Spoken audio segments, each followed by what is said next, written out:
En explorant les ruines d'un ancien théâtre en plein cœur de Paris, je suis tombé sur un masque caché sous des débris.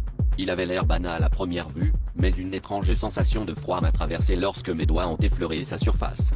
J'ai senti une irrésistible envie de l'essayer, comme si une force invisible me poussait à le faire. En levant le masque vers mon visage, j'ai eu l'impression qu'il me susurrait des secrets oubliés, éveillant une curiosité morbide en moi. Dès que le masque a épousé les contours de mon visage, le monde autour de moi a basculé. Les murs délabrés du théâtre ont pris vie, les scènes poussiéreuses se sont illuminées, et j'étais soudain la vedette d'un spectacle macabre. Des spectateurs au visage flou, comme des ombres sans âme, applaudissaient frénétiquement. Chaque acte dévoilait un tableau plus sinistre que le précédent, où j'étais tour à tour la victime et le bourreau, prisonnier d'un cauchemar dont je ne pouvais m'échapper. J'ai tenté de retirer le masque, mais il semblait fusionner à ma peau, m'emprisonnant dans cette réalité altérée.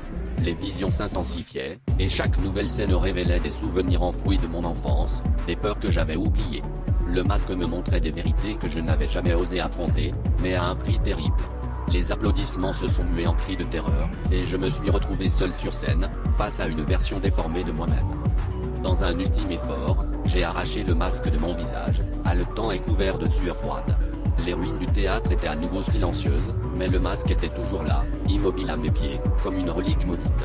Je savais que je ne pourrais jamais oublier ce que j'avais vu, ni l'angoisse qui continuait de me ronger. En quittant les lieux, j'ai jeté un dernier regard en arrière, jurant de ne jamais revenir, mais une partie de moi savait que le masque avait laissé une empreinte indélébile sur mon âme.